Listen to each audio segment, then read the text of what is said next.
అందరూ ఒకసారి చేతులు పైకెత్తి స్తోత్రం చెప్దాం. ఒకసారి చెప్దాం. దేవుని నామానికి మహిమ కలుగును గాక. ఈరోజు దేవుని యొక్క వాక్యంలోకి వెళ్దాం. దేవుడు మనతో మాట్లాడినట్లు దేవుని సన్నిధిలో మనం నేర్చుకోవాల్సిన విషయాలు దేవుడు మనతో మాట్లాడినట్లుగా మనం ఇష్టపడదాం. ఏమిటి అంటే మన ధ్యాన అంశం. ఈరోజు అంశం ఏంటంటే స్థానిక సంఘం యొక్క ముఖ్యమైన విధులు. మళ్ళా చెప్తున్నాను, స్థానిక సంఘం యొక్క ముఖ్యమైన విధులు అనే విషయం మీద నేను ఈరోజు మాట్లాడాలనుకుంటున్నాను. సంఘము అంటే బయట సంఘాలు కాదు, క్రైస్తవ సంఘము. ఎక్కడైతే క్రీస్తుని ఆరాధన చేస్తున్నారో, ఎక్కడైతే క్రీస్తుని ఆరాధించి మారుమనసు పొంది బాప్తిసం తీసుకుని ప్రభువులో నడుస్తున్నారో వారు క్రీస్తు సంఘం, లేక యేసు సంఘం, లేక పరిశుద్ధుల సంఘం అని బైబిల్ మనకు తెలియజేస్తుంది. మరొక మాట ఏంటంటే విశ్వాసుల సంఘం అని కూడా చెప్పవచ్చు. అయితే ఒక మాట మీకు చెప్పాను, స్థానిక సంఘం యొక్క ముఖ్యమైన విధులు. అంటే స్థానికము అంటే మీకు అర్థమై ఉంటారని నేను అనుకుంటున్నాను. స్థానికము అంటే ఒక చోట ఉంది, ఒక ప్లేస్లో ఉంది, దాన్ని స్థానికం. మీరు ఎక్కడ ఉంటున్నారని స్థానికగా అని ఎవరన్నా అడిగేటప్పుడు సరిపల్లిలో, కొత్తపల్లి రూట్లో, కవాని వీధిలో అని చెప్తారు. అంటే అది మీ స్థానికమైన స్థలం, ఇల్లు, ఈ పరిసర ప్రాంతం. అలాగే స్థానిక సంఘం యొక్క ముఖ్యమైన విధులు.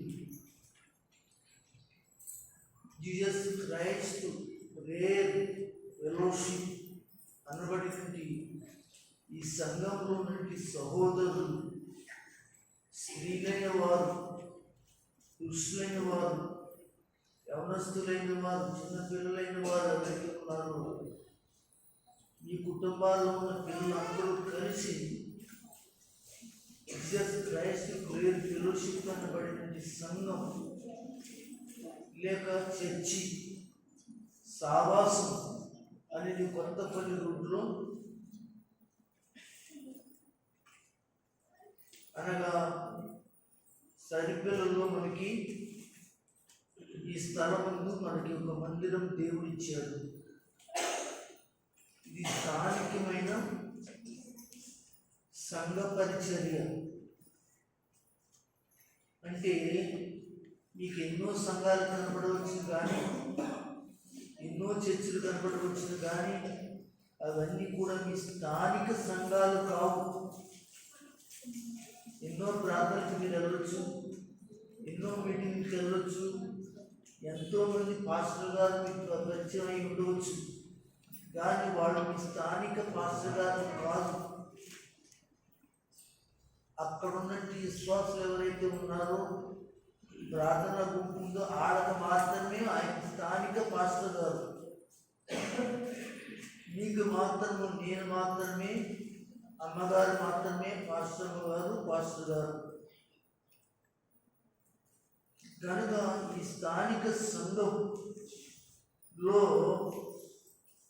మనం మన జీవితం, మన విధానం వాక్యం ద్వారా ఎలా ఉండాలి, ఎలా చేయాలి మనం నేర్చుకోవడానికి ఈరోజు మనం ఇష్టపడదాం. ఎందుకంటే స్థానిక సంఘం అనేది చాలా ప్రాముఖ్యమైనది. ఈ లోకంలో గొప్ప గొప్ప సంఘాలు, చర్చిలు, ప్రార్థనలు, కూటాలు, మీటింగులు జరగచ్చు. అవన్నీ కూడా ఈ స్థానిక సంఘానికి సరిపోనివి. ఎక్కడికి వెళ్ళినా నీ తండ్రి ఎవరు, నీ తల్లి ఎవరు అని చెప్పి అడిగితే నా తల్లి పలాని వాళ్ళు, నా తల్లి పలాని వాళ్ళు అని చెప్తాం. అంతేగాని మా తండ్రి అంబానీ, మా తల్లి అంబానీ భార్య అని మనం చెప్తామా? వాళ్ళు ఈ లోకంలో గొప్పవాళ్ళు. అలాగే గొప్ప గొప్ప సంఘాలు ఉండవచ్చు, సావాసాలు ఉండవచ్చు, కానీ వాళ్ళు మీ యొక్క ఆత్మీయ తల్లిదండ్రులు కాదు. అవి స్థానిక సంఘాలు కావు. ఈ రోజున స్థానిక సంఘాలు పాడు చేసేటువంటి పాస్టర్ గారు కూడా చాలామంది బయలుదేరారు. వారిలో 2-3 ఉన్నారు. ఒకరు హైదరాబాద్లో సేవ చేస్తున్నారు, ఇంకొకరేమో ఏదో చోట సేవ చేస్తున్నారు, ఇంకొకరు వేరే చోట సేవ చేస్తున్నారు. మీరు ఏం చేస్తున్నారంటే ఏదో ఊళ్ళో డిజిల్ అనేటువంటి టీవీలో వాక్యాలు ప్రారంభించి కూటాలు పెట్టి ప్రార్థనలు పెట్టి స్థానిక సంఘాలను పాడు చేస్తున్నట్టు సేవకులు. అలాంటి సేవకులైన వారు ఈ వీడియో చూస్తే దేవుని దృష్టిలో తప్పు చేస్తున్నారని నేను వాడికి తెలియజేస్తున్నాను. వాడు గొప్పవాడు కావచ్చు, వారి పేరు పొందిన వారు కావచ్చు, అనేక ప్రాంతాల్లో వాడు పేరు పొందిన వాడు, రాజకీయంగాను ఆత్మీయంగా అనేక మందితో సావాసాలు ఉండవచ్చు.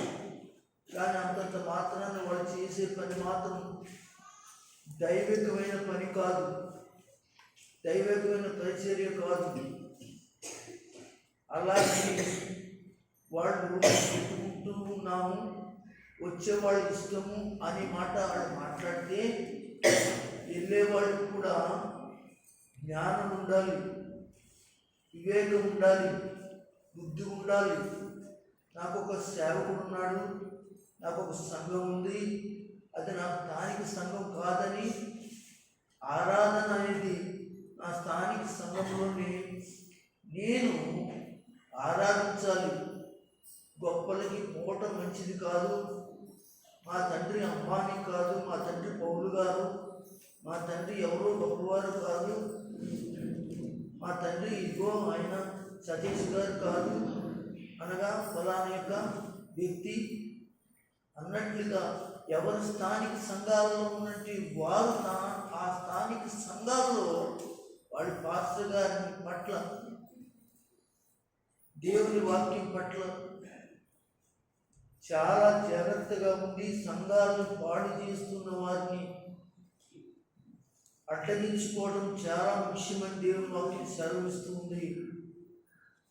అలా పాడు చేసే వాళ్ళు చాలామంది ఈరోజు తయారయ్యాక గల కారణం ఏమంటే ఆయా సంఘంలో విశ్వాసులు కొంతమంది వాళ్ళకి తొత్తులుగా ఉండి వాళ్ళ మాట విని వాళ్ళ గొప్పలకేమో జారిపోయి పడిపోయి ఏం చేపడుతున్నారంటే ఇదిగో స్థానిక సంఘాన్ని విడిచి ఆ గొప్పలు కలిగిన సంఘాన్ని ఏం చేస్తున్నారంటే ఫాలో అవుతున్నారు.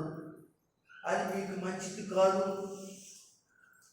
అని మీకే కాదు, ఎవరైతే ఇంటారో సంఘాలు ప్రతి సంఘానికి విషయాన్ని చెప్తున్నాను.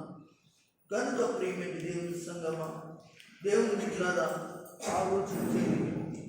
కనుక స్థానిక సంఘం అంటే మీకు చెప్పాను, ఎక్కడైతే రక్షించబడ్డావో, ఎక్కడైతే మారుమనసు పొందావో, ఎక్కడైతే యేసు రక్తంలో కడగబడ్డానికి దేవుని వాక్యం అందించబడిందో, నీకు ఒక అన్యుడిగా ఉండి ఈ జీవితం మార్చుకుని బాప్తీసం పొందావో, అక్కడ ఆ సేవకుడు, ఆ సంఘము నీకు స్థానికమైన సంఘము, స్థానికమైన దైవజనులు, దైవ సేవకురాలు, స్థానికమైన సహోదరి సహోదరులు అనే విషయాన్ని మీకు జ్ఞాపకం చేస్తూ కొన్ని ముఖ్యమైన విషయాలు మనం నేర్చుకుందాం. కొన్ని ముఖ్యమైన సంగతులు మనం తెలుసుకుందాం. కొన్ని ముఖ్యమైన విధులు బైబిల్లో ఉన్నాయి, మనం నేర్చుకోవడానికి ఇష్టపడదాం. జాగ్రత్తగా, సైలెంట్గా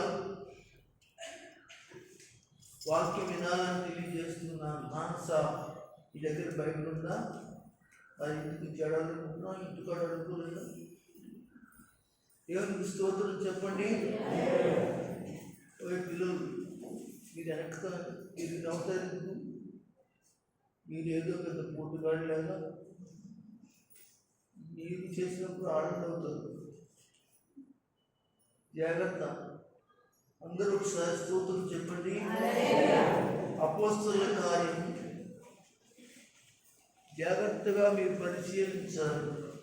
స్థానిక సంఘంలో సహోదరుడా, సహోదరి, ఆ సంఘం యొక్క ముఖ్యమైన విధులు ఈరోజు కొన్ని చూసుకోబోతున్నాం. అపోస్తలుల కార్యం 2వ అధ్యాయం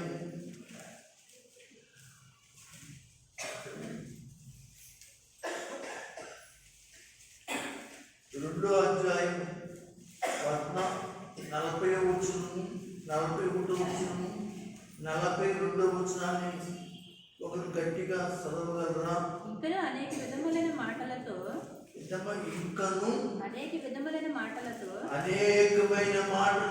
సాక్ష్యమిచ్చి మూర్ఖులకు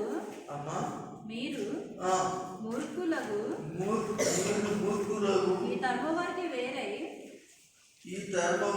వేరై రక్షణ పొందడని వారిని హెచ్చరించెను.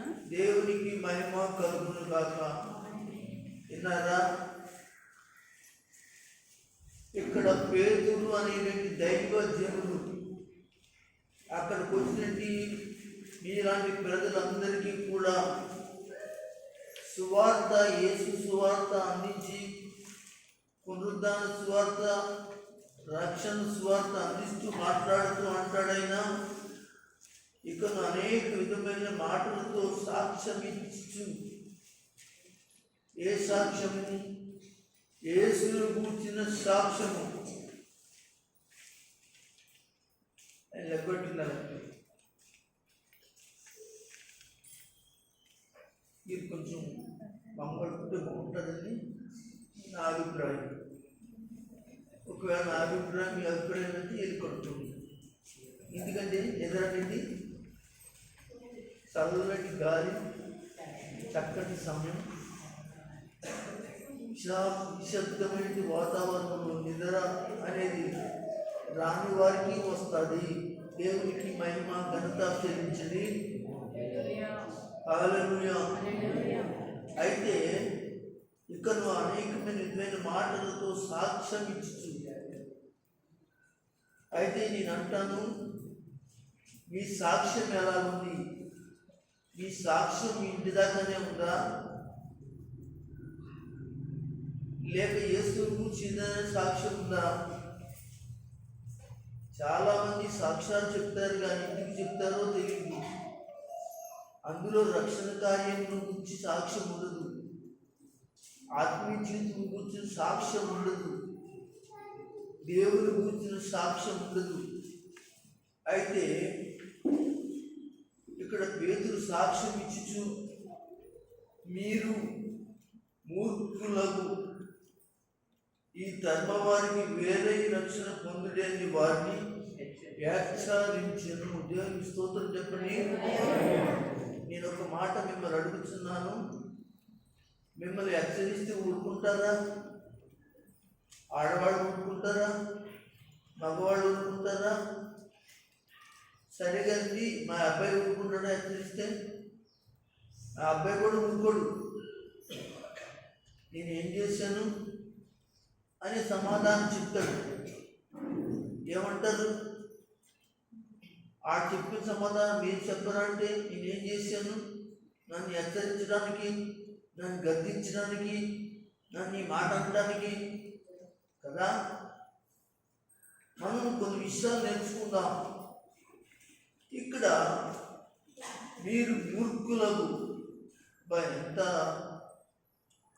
సంతోషకరమైన మాట ఇది. మూర్ఖులంటే ఊరుకుంటారా? మూర్ఖులంటే మీరు ఊరుకుంటారా? మా పాస్టర్ గారు కింద తెచ్చి ఉన్నప్పుడు ఆ స్థలంలో వాక్యం చెప్తూ సాంస్కృతిక గ్రంథంలో ఎక్కువగా మూర్ఖుల గురించి ఉంటుంది. ఆ మూర్ఖుల గురించి మాట్లాడితే ఒక ఆయన ఇచ్చాడంటే మమ్మల్ని మూర్ఖులు అంటారని అనగా సంఘానికి వస్తూ మానేసాడు. ఏదో సంఘానికి వెళ్ళిపోతున్నాడు. మేము మూర్ఖులమా అంటే ప్రార్థనాంశంలో మూర్ఖుల వలె ఉండి ప్రార్థన చేయకండి అని ఆవిడ చెప్పింది. మీ మూర్ఖత్వాన్ని తీసివేసుకుని ప్రార్థన చేయండి అని ఆవిడ వాక్యం చెప్పింది. అంటే మేము మూర్ఖులమా అంటే మీ వెళ్తే మేమందరం మూర్ఖులమా అనే పరిస్థితి ఆయన తీసుకుని వచ్చి నాకు తెలియకూడదు కదా. ఆ విషయాన్ని మా దగ్గరికి వచ్చింది. తర్వాత నేను దేవుని వాక్యంలో సవివరంగా చెప్పిన తర్వాత అర్థం చేసుకుని మార్చుకునే జీవితం లేక దేవునికి దూరం అయ్యి, దేవునికి దూరం అవడం కదా, సంఘానికి దూరం అయ్యి, ఎక్కడైతే దేవుడు ఉన్నాడు కదా అనుకుంటున్నాడు. ఎక్కడైతే దేవుడు లేడు. నువ్వు ఆరాధించే కానీ నువ్వు ఆరాధించలేనప్పుడు అక్కడ నీకు నువ్వు అక్కడ ఆరాధిస్తే అక్కడ దేవుడు ఎలా ఉంటాడు?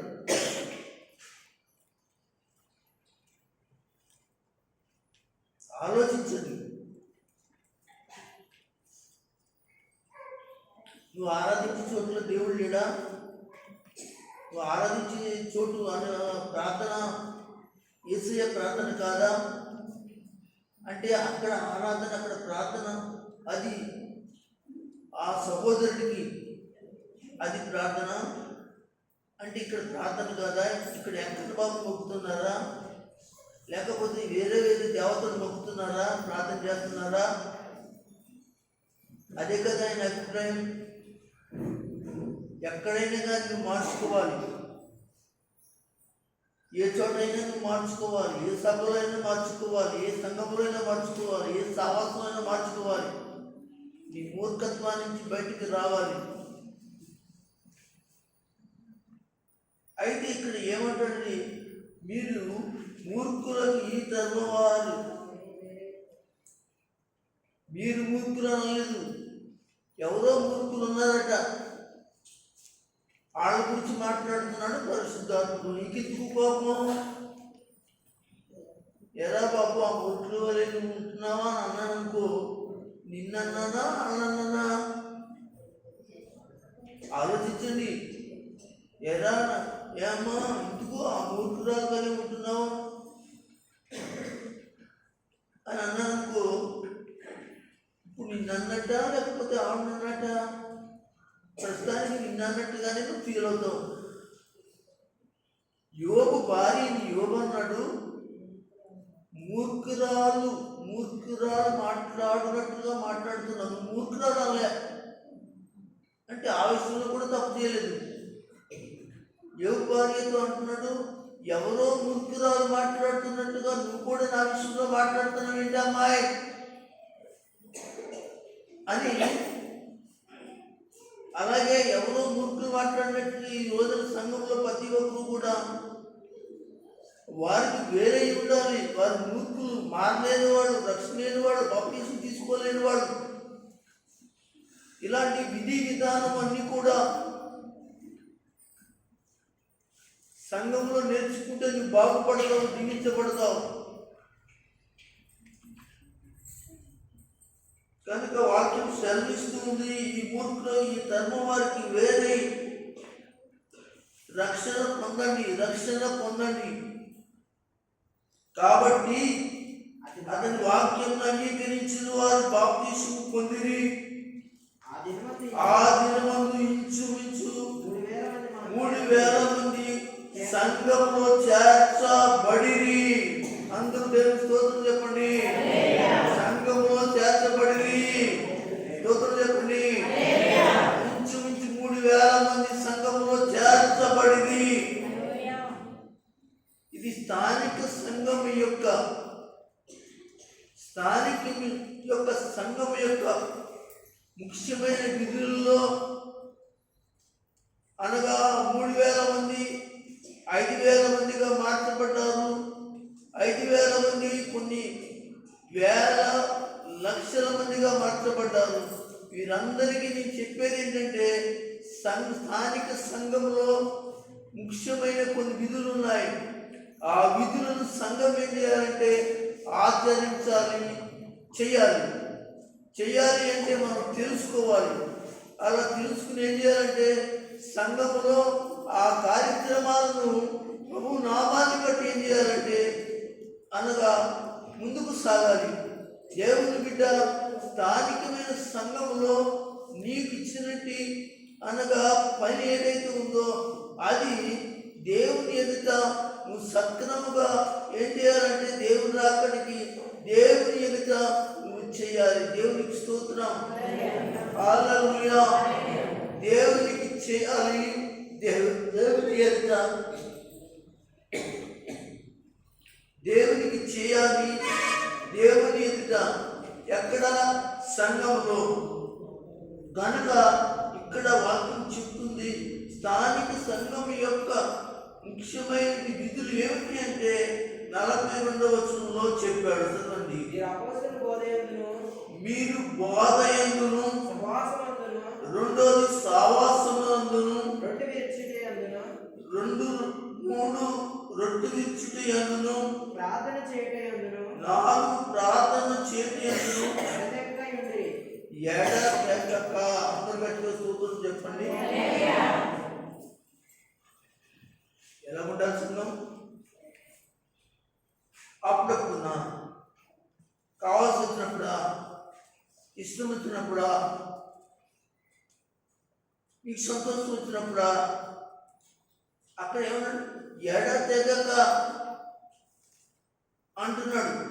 ఈనాడు సంఘం నేర్చుకోవాల్సింది ఏంటో నేర్చుకోవడం మానేసింది. నేర్పిస్తుంటే సేవకుల మీద తలంబరాలు జరుగుతుంది సంఘం, నిందన మోపుతుంది సంఘం. నేర్చుకుంటాం మానేశారు. పరలోకంలోకి వెళ్ళిన తర్వాత ప్రభావితుడు నేర్చుకోవాల్సిన సమయంలో నేర్చుకోలేదు కనుక దేవుడిని ప్రశ్నించినప్పుడు నువ్వు సమాధానం చెప్పలేని దానిగా ఉంటావు ఖచ్చితంగా. అందుకే నీకు బోధ ఎక్కడంటే దేవుని సంఘంలోనే నీకు బోధ. అది ఎక్కడికైనా ఒకవేళ ఇంకోటైనా లేకపోతే ఇంకోటైనా బుద్ధి నేర్పించడమైనా ఏదైనా కానీ కింద భూమి మీద మాత్రమే నువ్వు సరి చేసుకుని జీవించి దేవుని రాకడ కొరకు దేవుని ఎదుట నిలబడడానికి సిద్ధపడాలి స్థానిక సంఘం. ఆ సంఘము కొన్ని విధులు నేర్చుకోవాలి. దేవునికి మహిమ కలుగును గాక. ఇక్కడ చెప్తున్న విధులు ఏంటంటే ఇక్కడ బోధ ఏం చెప్తున్నాడండి? బోధ. నీకు ఎవరైనా బోధ చెప్తున్నప్పుడు అదేం బోధ? లోక సంబంధమైన బోధ కాదు, నీ కుటుంబం యొక్క బోధ కాదు, నీ ఇరుగు పొరుగు వారి యొక్క బోధ కాదు, నీ భార్య బోధ కాదు, నీ భర్త బోధ కాదు, నీ పిల్లల బోధ కాదు, నీ చుట్టాల బోధ కాదు. అంటే ఈ బోధనన్నీ ఉంటాయంటారా పాస్టర్ గారు? ఉన్నాయండి, ఉన్నాయి. అయితే ఈ బోధన కాదు కావాల్సింది. నీ కుటుంబం రక్షణ పొందడానికి, నీ కుటుంబం మార్చబడడానికి, నీ బిడ్డలు మార్చబడడానికి, మీరు మంచి జీవితంలో ఉండడానికి దేవుని యొక్క సేవకుల యొక్క బోధ. ఆ బోధే ప్రభు అయిన యేసుక్రీస్తు వారి యొక్క బోధ. ఇక నీకు ఏ బోధ ఉండకూడదు. ఇప్పుడు ఇంతవరకు చెప్పిన బోధలన్నీ కూడా నీకు నష్టం కలుగజేస్తాయి, కానీ యేసు బోధ మాత్రం నీకు నష్టం కలుగజేయకుండా మేలు చేస్తుంది. దేవునికి స్తోత్రం. హల్లెలూయా. కనుక బోధ అపోస్తలుల కార్య గ్రంథం 11వ అధ్యాయం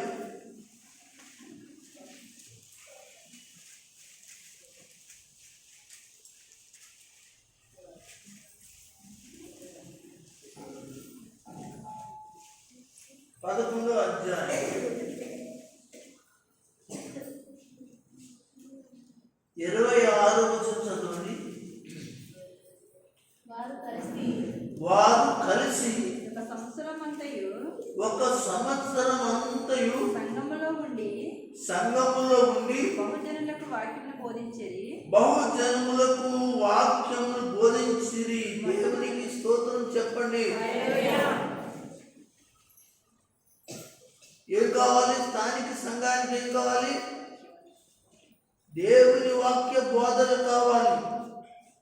ఆ బోధనలో నీ గద్దింపు ఉండొచ్చు, ఆ బోధనలో ప్రేమ ఉండవచ్చు, ఆ యొక్క ప్రేమలో కఠినమైన తీర్పులు అనే మాటలు కూడా రావచ్చు.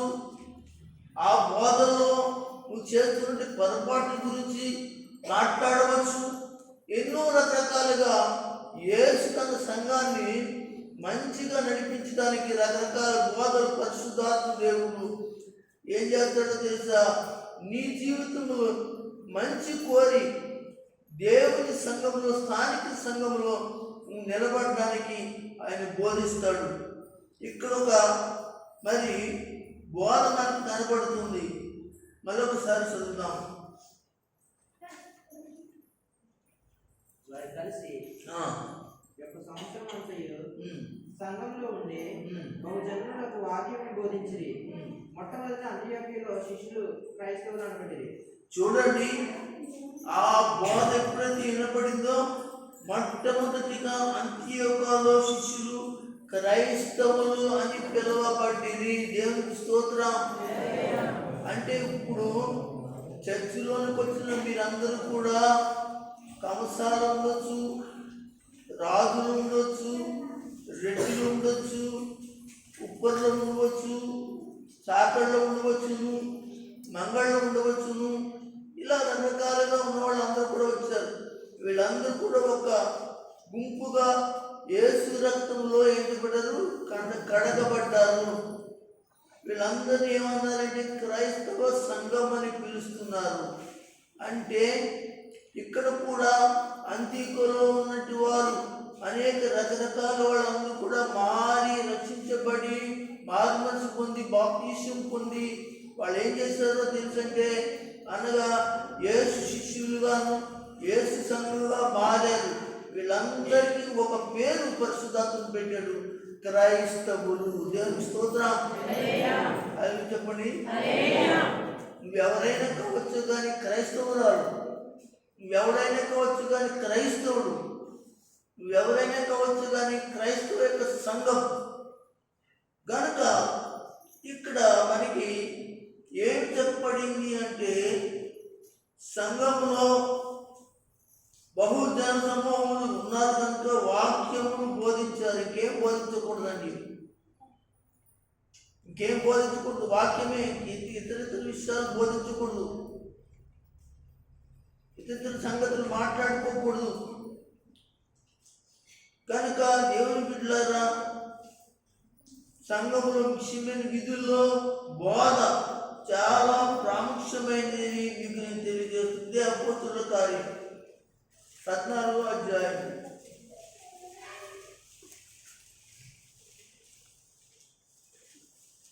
14వ అధ్యాయం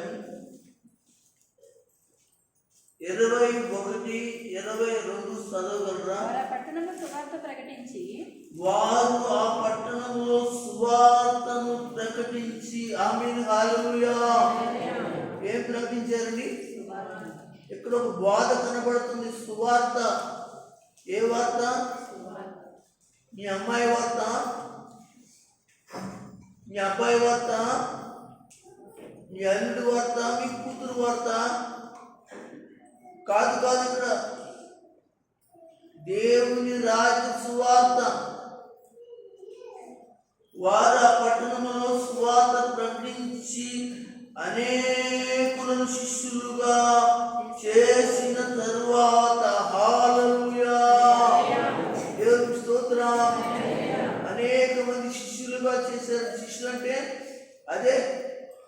మన బాప్టిజం తీసుకున్నారు ఇద్దరు, సంఘంలో చేర్చబడ్డారు. వారు దేవుని యొక్క శిష్యురాండ్లై ఉన్నారు. మీరు అనేక మంది అయి ఉన్నారు కనుక మీలో చాలా మంది మగవారు ఉన్నారు, ఆడవారు ఉన్నారు. మీరు శిష్యులై ఉన్నారు, శిష్యురాండ్లై ఉన్నారు. ఈ మాట ఆయన పరలోకంలోకి వెళుతూ వెళుతూ వెళుతూ లోకమంతటికి కూడా సువార్త ప్రకటన చేసి, నా శిష్యులారా మీరు అనగా బాప్టిజం ఇచ్చుచు అనేక మందిని శిష్యులుగా చేయండి అని ఆయన బోధించింది. బోధ మత్తయి సువార్త 20వ అధ్యాయం లాస్ట్ వచనంలో చెప్పబడుతుంది, చదవనక్కర్లేదు. దేవునికి మహిమ కలుగును గాక. హల్లెలూయా హల్లెలూయా. లుస్త్రా, ఇకోనియా, అంతియోకు తిరిగి వచ్చి శిష్యుల మనసులు దృఢపరిచి, చూసారా అంటే సంఘం యొక్క మనసును దృఢపరిచి విశ్వాసం నిలకడగా ఉండవాలని, అనేక శ్రమలు మనకు వస్తాయని, దేవుని యందు దేవుని రాజ్యము ప్రవేశించాలని వారిని హెచ్చరించును. దేవునికి స్తోత్రం.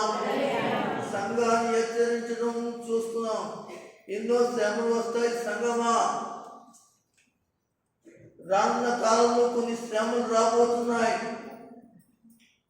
ఎక్కడ చూసిన కరువులు రాబోతున్నాయి, భూకంపాలు రాబోతున్నాయి, యుద్ధాలు రాబోతున్నాయి, దేశం కొట్టుకోబోతుంది. అనగా ఆ పరిస్థితుల్లో ప్రజలందరూ కూడా అల్లకల్లోలమై నాశనమై శ్రమల పాలయ్యే పరిస్థితి వస్తుంది. కానీ దేవుని వాక్యమందు నిలబడండి, దేవుని యొక్క బోధ ఎందు సంఘం నిలబడండి. ఆ బోధ నిన్ను బలపరుస్తుంది, ఆ బోధ నిన్ను స్థిరపరుస్తుంది. మీ మనసులను దృఢపరచడానికే ఈ వాక్యం మీతో మాట్లాడుతూ ఉంది. దేవునికి మహిమ కలుగును గాక.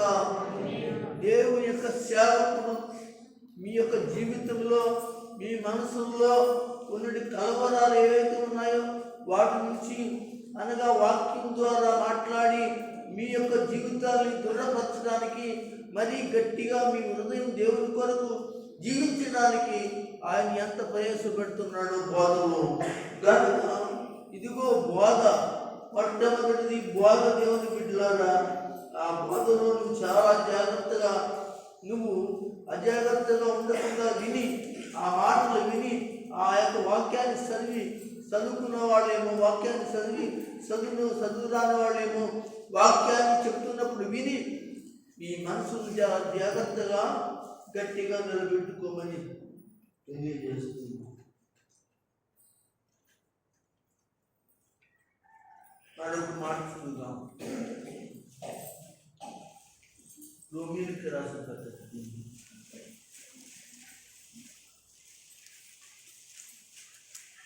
రోమీయులకు రాసిన పత్రిక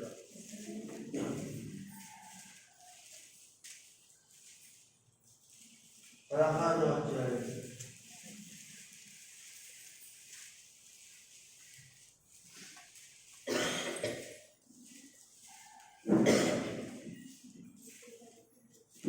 తీసారా? 16వ అధ్యాయం జాగ్రత్తగా చూసి 25-26 సమస్తమైన అన్ని జనులు విశ్వాసమునకు విధేయులగునట్లు అనాది నుండి రహస్యముగా ఉంచబడి ఇప్పుడు ప్రత్యక్షపరచబడిన మర్మము. దేవునికి స్తోత్రం చెప్పండి. ఒకటి మర్మమై ఉన్నదంటే అనాది కాలంలోంచి, అదే దేవుని యొక్క సువార్త. ఆ సువార్త ఏమైంది? పౌలు గారి టైంలో అపోస్తుల కాలంలో, యేసు కాలంలో మరి ఏం జరిగిందో తెలుసంటే, అనాది నుండి రహస్యంగా ఉంచబడినది ఆ యేసు క్రీస్తు వారి యొక్క సువార్త. యేసు ద్వారా, దేవుని యొక్క శిష్యుల ద్వారా బయలుపరచబడినది బోధ ఈ రోజున నీ ఎదుట ఉంచబడిందని మరొకసారి తెలియజేస్తున్నాను. దేవునికి మహిమ కలుగును గాక. కనుక మర్మం నిత్య దేవుని యొక్క ఆజ్ఞ, ప్రవక్త లేఖనముల ద్వారా వారికి తెలియజేయబడి ఉన్నది. హల్లెలూయా. అవును, ఆ మర్మం ఏంటో తెలుసా అంటే, ఆ సంగతి అంటే ఏంటో తెలుసా అంటే, ఇదిగో లేఖనాలలో ఉంచబడిన పాత నిబంధన ప్రవక్తలు చెప్పిన ఆ యేసు క్రీస్తును గురించి సువార్త, ఇదిగో అది ఇప్పుడు మర్మముగా, అప్పుడు ఆ కాలం మర్మముగా ఉంది. ఆ మర్మాన్ని ఇప్పుడు యేసు క్రీస్తు ప్రభు గారు ఏం చేశాడంటే బయట బయలు చేశాడు. సేవకులు బట్ట బయలు చేసి రాజ సువార్తను చేసి బోధించడం ప్రారంభించారు. అందరూ స్తోత్రం చెప్పండి, హల్లెలూయా చెప్పండి. అపోస్తలుల కార్యం ఒకసారి మళ్ళీ వద్దాం.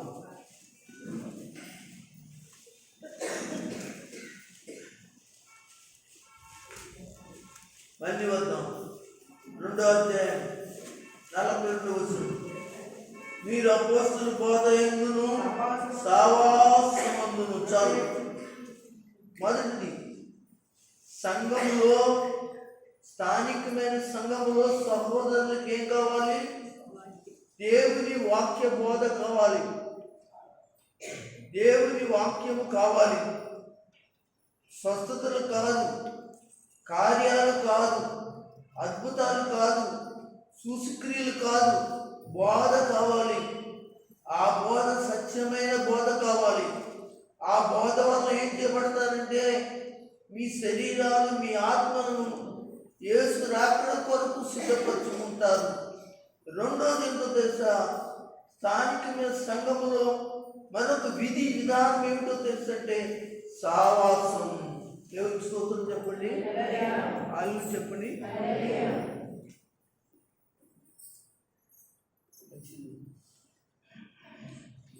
ఏంటండి సావాసం?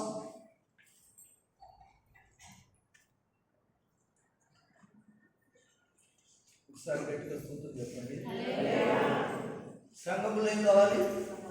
సావాసం. అక్కడ కుర్చీలో కూర్చున్న వారు ఎవరైతే ఉన్నారో మగవాళ్ళు, వీళ్ళందరూ ఒక సవాసం అయ్యారనుకోండి, ఒకే పాట మీద ఉన్నారనుకోండి, సాతాను ఏం చేస్తాడు తెలుసా? గజ గజ గజ గజ ఉండిపోతారు. కుర్చీలో కూర్చుని ఆడాడు, అలా కింద కూర్చుని ఆడాడు, అందరూ కలిపి ఒక మాట మీద ఉందనుకోండి, సాతాను క్రియలు ఏం చేయబడుతుంది? మీ కాళ్ళకి తీసి తొక్కుతుంటే దేవుడు అద్భుతాలు, ఆశ్చర్యాలు చేస్తాడు. అంటే సావాసం చాలా ప్రాముఖ్యమైనది. సావాసం చాలా ముఖ్యమైనది. స్థానిక సంఘంలో సావాసం అవసరం.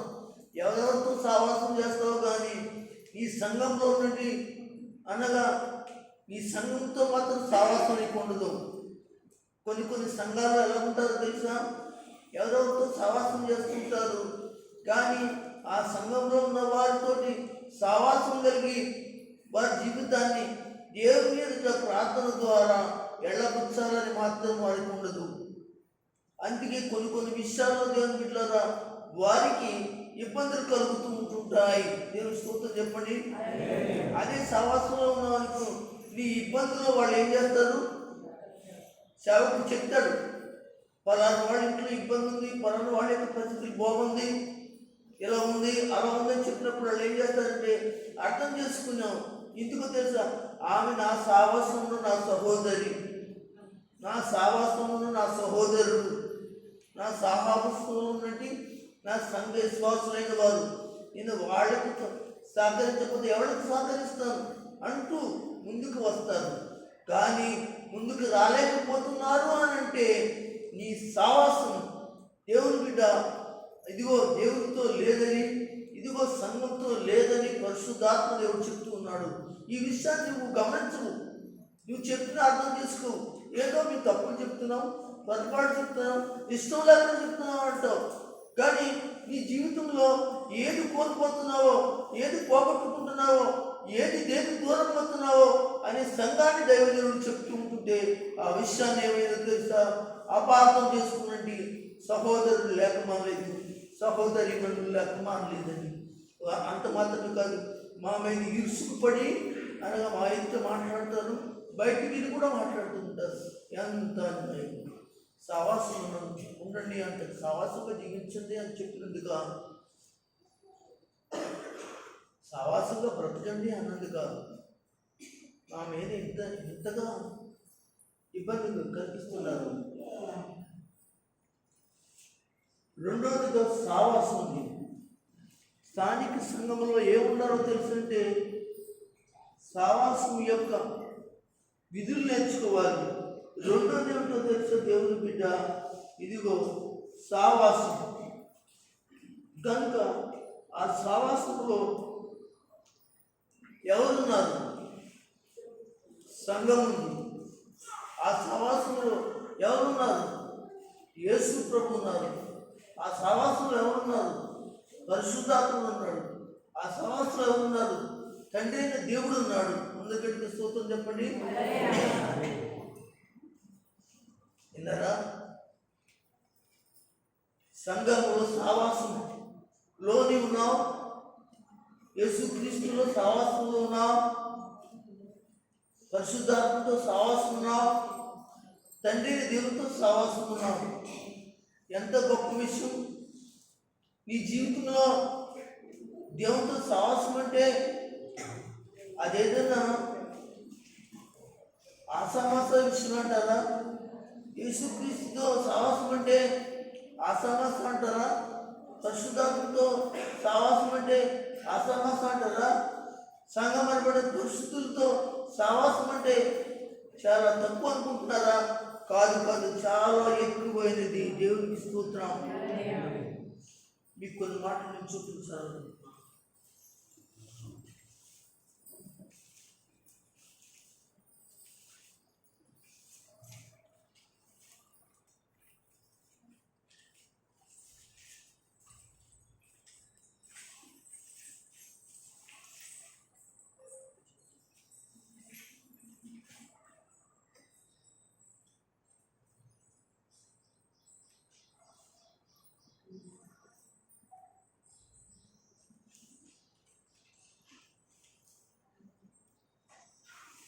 గలతీయులకు రాసిన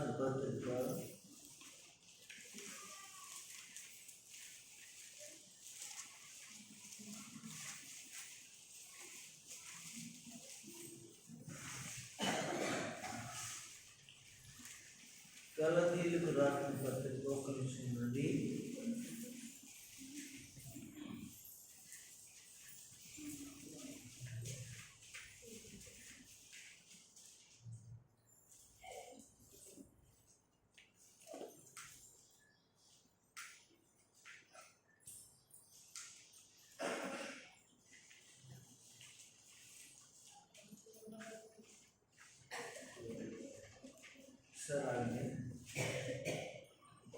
మొదటి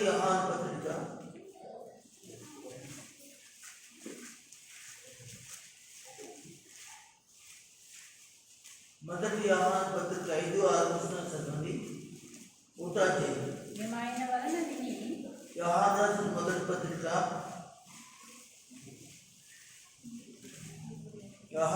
మొదటి పత్రిక 1వ అధ్యాయము 5-6. మేము ఆయన వలన విని మీకు ప్రకటించే వర్తమానం ఏమనగా, దేవుడు వెలుగై ఉన్నాడు, ఆయన చీకటి ఎంత మాత్రమునూ లేదు, ఆయనతో కూడా సహవాసం గలవారని చెప్పుకొని. ఆయనతో సహవాసం, ఎవరితో? యేసుతో సహవాసం గలవారని చెప్పుకొని చీకటిలో నడిచిన ఎడల చదవండి. మనం మధ్య మాడుచున్న సత్యమును ధరింపబడును. అయితే ఆ వెలుగులో ఉన్న ప్రకారం మనము ఆ వెలుగులో నడిచిన ఎడల మనం అన్యోన్య సహవాసం గలవారమై ఉందుము. అప్పుడు ఆయన కుమారుడు యేసుక్రీస్తు రక్తపై మన పాపముల నుండి పవిత్రులుగా చేయి. అన్యోన్య సహవాసం. ఎవరితో సహవాసం? సంఘంతో సహవాసం, పరిశుద్ధాత్మతో సహవాసం, మరి యేసుక్రీస్తు సహవాసం, తండ్రి అయిన దేవునితో సహవాసం. ఏమండి, అంత మంచి సహవాసం ఎంత గొప్పది! కనుక దేవుని యొక్క బిడ్డలారా మీరు గమనించండి. కనుక దేవుని యొక్క వాక్యం మనకి తెలియజేస్తున్న విషయాన్ని మనం మర్చిపోకుండా జాగ్రత్తగా ఉండాలి. మరొక చోట కూడా రాశాడు. ఏమని రాశాడంటే, యేసుక్రీస్తు సహవాసముందు మనం ఉన్నామని చెప్పి రాస్తూ ఉన్నాడు. అది గలతీయులకు రాసిన పత్రికలో అని అనుకుంటున్నాను.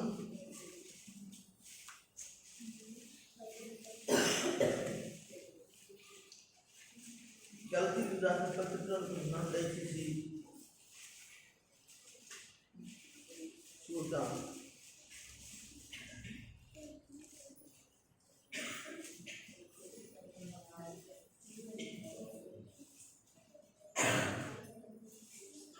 సరే అండి, గలతీయులకు రాసిన పత్రికలోనే ఈ మాట ఉంటుంది. ఏమంటుందంటే, క్రీస్తుతో పాటు మన సహవాసం మనం ఉండాలని దేవుడు లేక తండ్రి ఇష్టపడుతున్నట్లుగా చెప్పబడుతూ ఉంది. ఒకసారి స్తోత్రం చెప్పండి. హల్లెలూయా, హల్లెలూయా, హల్లెలూయా. కనుక దేవుని బిడ్డలారా, ఇదిగో మనం సహవాసంలో ఉండాలి, దేవుని వాక్యంలో ఉండాలి. మూడవదిగా మనం అక్కడ చదివితే రొట్టె విరిచిన యందు, రొట్టె విరిచిన యందు సంఘం ఎప్పుడు కూడా బాప్తిసం తీసుకున్న వాడు ఎప్పుడు కూడా ఎప్పుడైతే సంఘంలో రొట్టె విరుచుతూ ఉంటారో ద్రాక్షారసం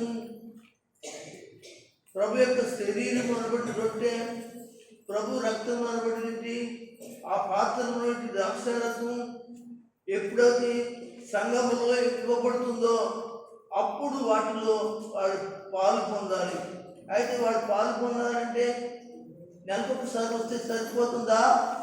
లేదు లేదు, ప్రతి వారము ఆరాధన కావాలి, ప్రతి వారము దేవుని ఆరాధించాలి, ప్రతి వారము వాక్యం వినాలి, ప్రతి వారము దేవుని యొక్క ఆజ్ఞలు చేయాలి, ప్రతి వారము దేవుని సన్నిధిలో జీవించాలి. అప్పుడు అలాంటి వాళ్ళు ఇదిగో ఈ రొట్టెలోను ఈ యొక్క ద్రాక్షారసంలోని పాలు పొందడానికి అర్హులని దేవుని యొక్క లేఖనం తెలియజేస్తుంది.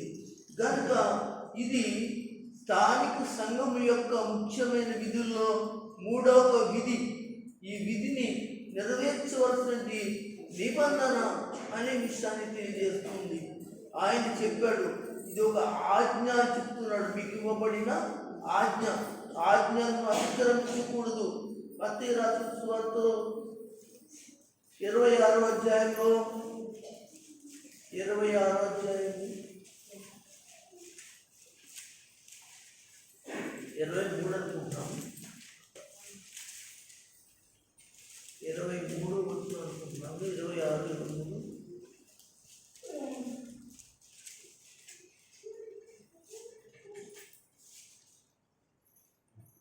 ఇరవై 26వ అధ్యాయం 26వ వచనం.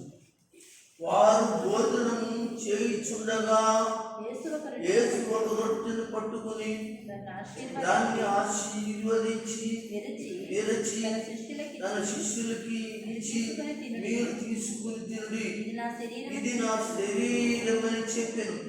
మరియు ఆయన గిన్నె పట్టుకుని, గిన్నె అంటే ద్రాక్షారసం గిన్నె పట్టుకుని కృతజ్ఞతాస్తుతులు చెల్లించి, ఇది నా రక్తము, అనగా పాప క్షమాపణ నిమిత్తమై మీ కొరకు అనేకుల కొరకు క్షమించబడిన నిబంధన రక్తము.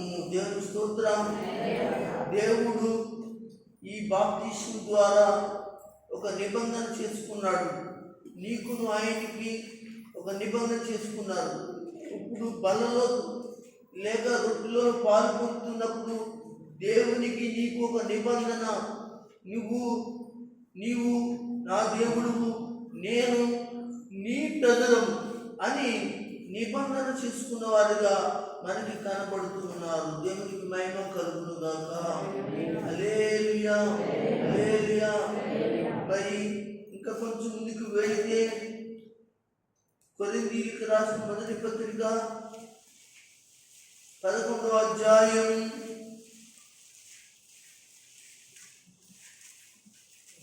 11వ అధ్యాయం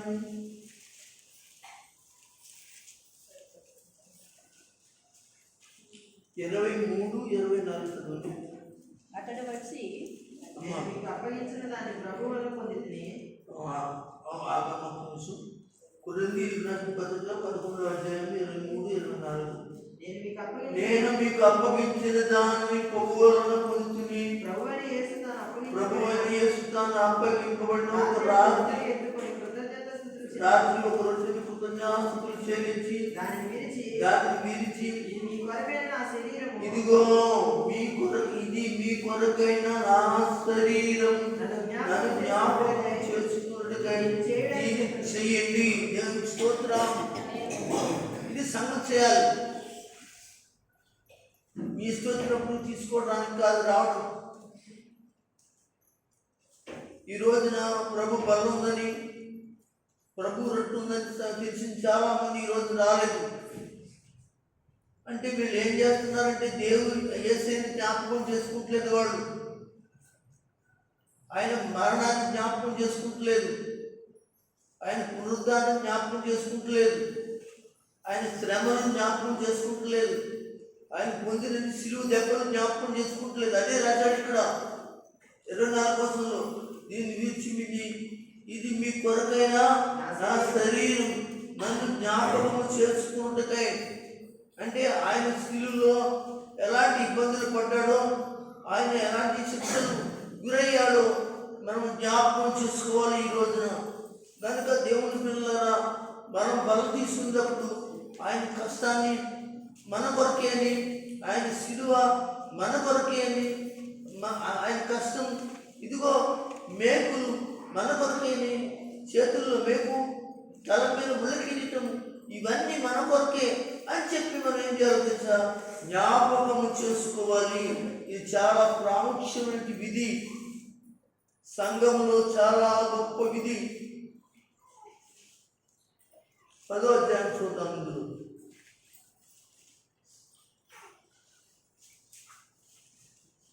16 నుంచి ఒకసారి చదువుతారా? 18 చదవండి. మనము దీవించు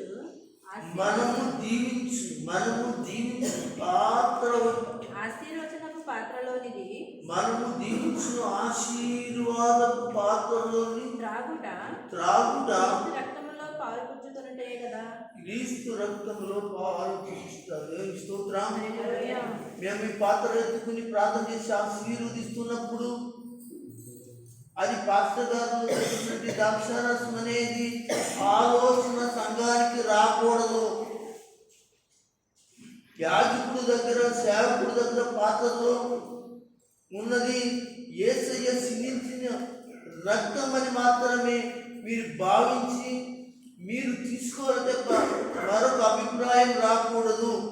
అప్పుడే మీరు ఆయనను జ్ఞాపకం చేసుకుంటున్నారని, అప్పుడే ఆయన్ని జ్ఞాపకం చేసుకుని ఆయన సన్నిధిలో మీరు ఆయన శ్రమను జ్ఞాపకం చేసుకుంటున్నారని అర్థమవుతుంది. ఇక ఏముంది? పుచ్చుకును మనము విరిచి రొట్టె తినుట క్రీస్తు శరీరంలో పాలు పుచ్చుకున్నట్టే కదా. మనమందరం ఆ యొక్కటే రొట్టెలో పాలు పుచ్చుకొనిచున్నాము. రొట్టె ఒకటే కనుక అనేకమైన మనము ఒక శరీరమై ఉన్నాము. శరీర ప్రకారమైన ఇశ్రాయేలును చూడుడి. బలి అర్పించు వాటిని తినువారు బలిపీఠముతో పాలువారు కారా? ఇక నేను చెప్పినదేమి? ఇక విగ్రహార్పితములో చాలండి. ఇక్కడ చాలా స్పష్టంగా చెప్తున్న మాట ఏంటంటే, రొట్టె విరుచుటలో మనం పాలు భాగస్తులు కావాలి అనే విషయాన్ని చెప్తున్నాడు. మీలో ఎవరైనా ఇంకా ఈ రోజున ప్రభు బలం తీసుకోలేదంటే మీరు అడగచ్చు, తప్పేం లేదండి. ఈ రోజు మందిరానికి రాలేదంటే మీరు అడగచ్చు, తప్పేం లేదు. అలాగని కొట్టేసినట్టుగా మాట్లాడకూడదు, ప్రేమతో మాట్లాడాలి. ఈరోజు ఎందుకు రాలేదు, ఈరోజు ఎందుకు ప్రార్థనకు రాలేకపోయారు, ఎందుకు ఈరోజు ఆదివారం దొంగిలించారు, ఈ రోజున దేవుని యొక్క సన్నిధి మనకి దూరం అయితే ఎంత మరి ఇబ్బందికరమో. దేవుడు పరిశుద్ధుడు కనుక ఆయన సన్నిధిలో మనం ఉండాలి అనే విషయాన్ని ఒకరికొకరు ఏం చేసుకోవాలి? పురుకొల్పుకోవాలి. దేవునికి స్తోత్రం. ఏం చేయాలండి? పురుకొల్పుకోవాలి. ఒకరికొకరు ఏం చేయాలి? ఎబ్రిల్కి రాసిన పత్రిక 10వ అధ్యాయము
24వ వచనం చదవండి.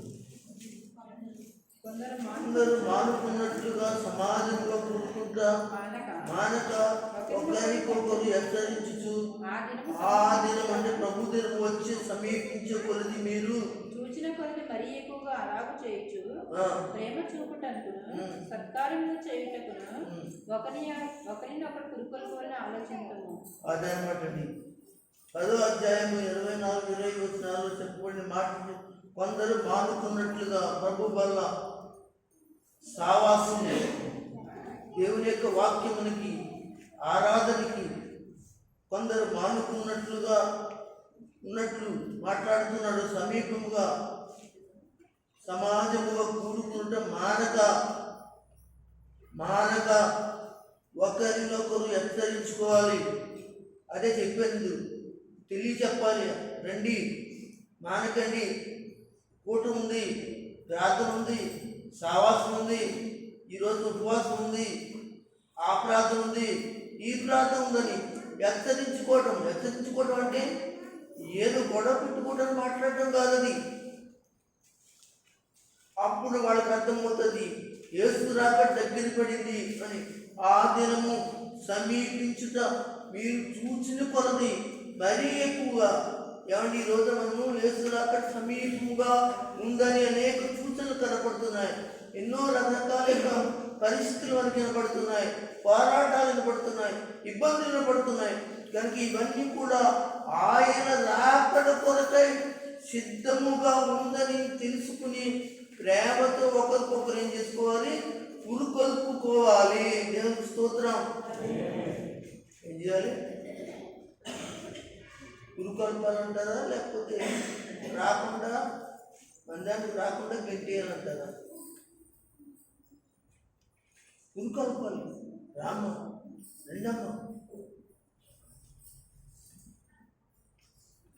గర్భవారం ఒక ఆవిడ ఉండేదండి, దుర్గమ్మ గారు ఆవిడ. చాలా కోసుగా పుట్టుక ఉంటుందండి.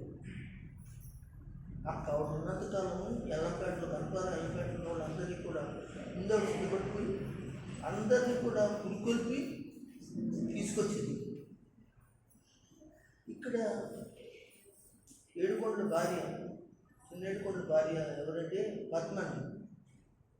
ఆమె కూడా సేమ్ అలాగే ఎక్కడ మీటింగ్ ప్రార్థనకు వాళ్ళకి ఇంకా అవ్వలేదా పని, ఇంకా అవ్వలేదా, ఇంకా సిద్ధపడలేదా, ఇక్కడ ఫాస్ట్ గారు ప్రారంభించేస్తారు, టైం అయిపోతుంది, ఫాస్ట్ గారు దెబ్బపెడతారు, రండి వాక్యానికి టైం అని పురుకొల్పేది ఆవిడ, చచ్చిపోయిందండి ఆవిడ. చాలా పురుకొల్పేదండి. మందిరం చుడతాం రండి, మందిరం కడుగుతాం రండి, మందిరం శుభ్రం చేద్దాం రండి, మందిరం అలుపుదాం రండి అంటే అప్పుడు ఒక మందిరం మట్టితో ఉండేది. పురుకొల్పించడు, రండి ఏసీ వచ్చేస్తాడు. దేవునికి స్తోత్రం, హల్లెలూయా. ఈ రోజు ముస్లింలు కూడా బయట స్వార్థ చేస్తున్నారు, ఏసీ వచ్చేస్తాను రండి అని పురుకొల్పుతున్నారు. కానీ మీకు అన్నీ తెలుసుండి మీరు మందిరానికి రావడానికి, సహవాసంలో రావడానికి అనగా కనీసం పురుకొల్పేవాడు ఉన్నా కానీ ముందుకు రాలేకపోతున్నారు. పురుకొల్పడం తెలుసుండి కూడా ఎవరిని కూడా పురుకొల్పలేనిది అనగా ఎక్కడేసిన గొంగల్లాగా అక్కడే. రెండు చేతులు పైకి స్తోత్రం చెప్పండి. స్థానిక సంఘంలో మనకు ఉండవలసిన విధుల్లో రొట్టె విరుచుట మనం చూసుకుంటూ వస్తున్నాం. మరొక వాక్య భాగం ఏమిటి అంటే అపోస్తలుల కార్యం 20:7. ఆదివారం రొట్టె విరుచుట కూడినప్పుడు, ఆదివారము రొట్టె విరుచుట కూడినప్పుడు. అందరూ సూత్రం చెప్పండి. ఎప్పుడండి?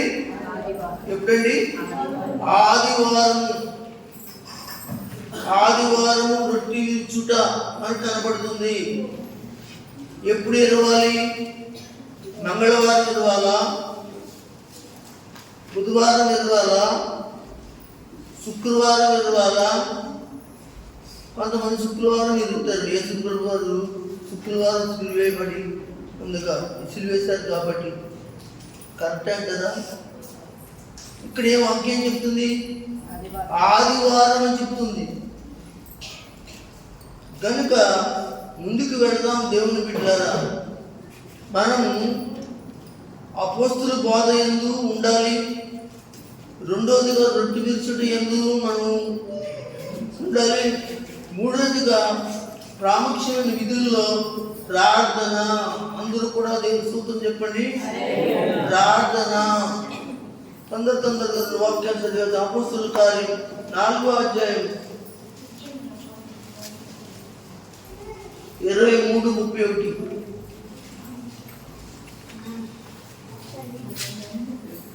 అపోస్తుల కార్యం 2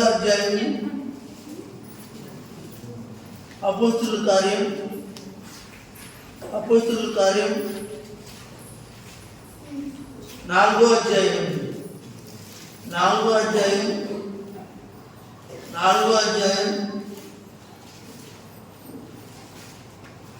22వ వచనం నుంచి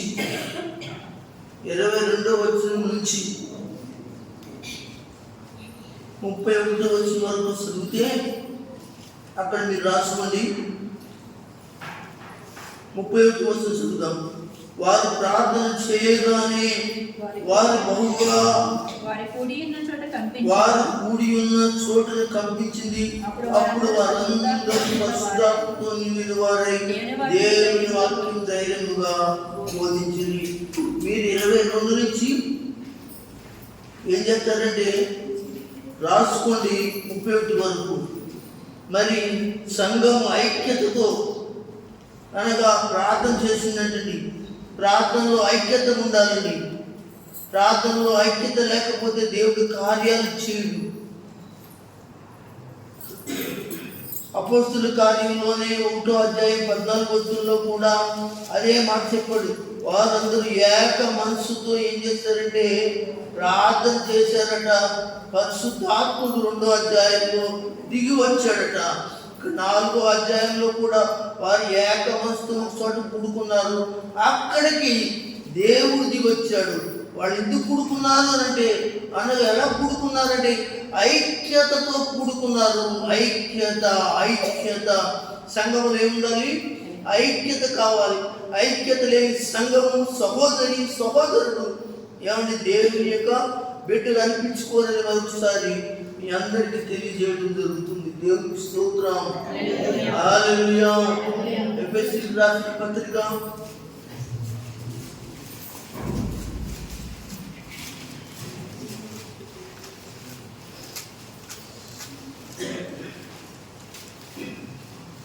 6వ అధ్యాయం 6వ అధ్యాయం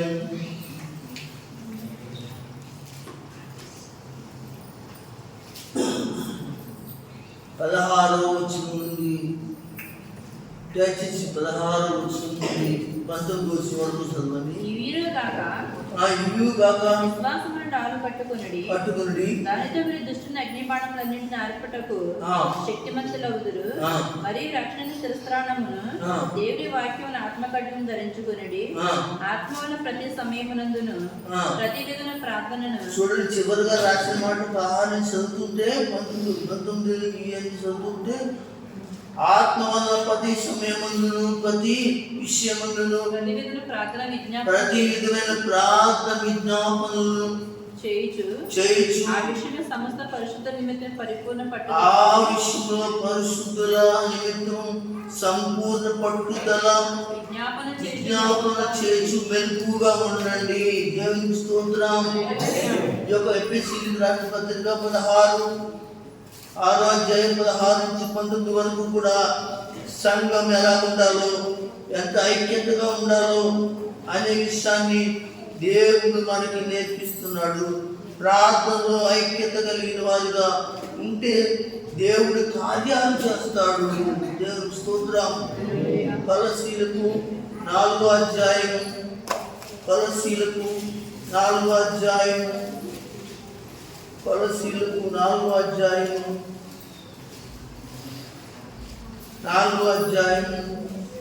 2-3 వచనాలు ఒకసారి